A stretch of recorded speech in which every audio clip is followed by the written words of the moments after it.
Arestado ang isang mag-live-in partner matapos magnakaw sa isang establishmento sa Quezon City. Umamin ang lalaki sa pagnanakaw. Itinanggi naman ito ng babae at sinabing pinigilan pa nga raw niya ang kanyang kinakasama. May unang balita, si James Agustin.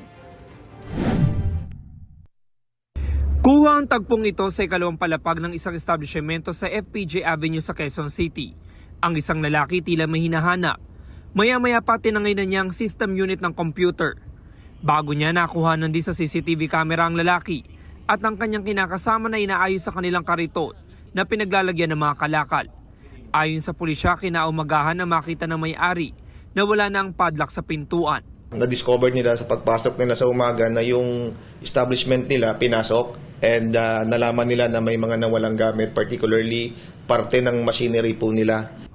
Sa hot pursuit operation ng pulisya, naaresto ang mag-live-in partner sa Araneta Avenue.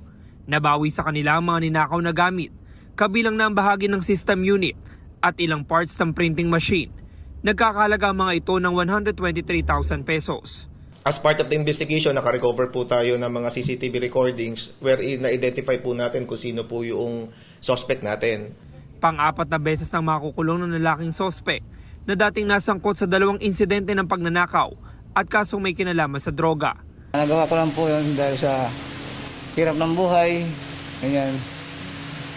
Dahil sa pangangalakal lang din namin, wala kami makuha ko ang pangkain. Paano mo kayo nakapasok sa establishmento? Kalilinagari ko po yun. Ang babaeng suspect na dati nang naaresto dahil sa pagsusugal, itinangging nagnakaw siya.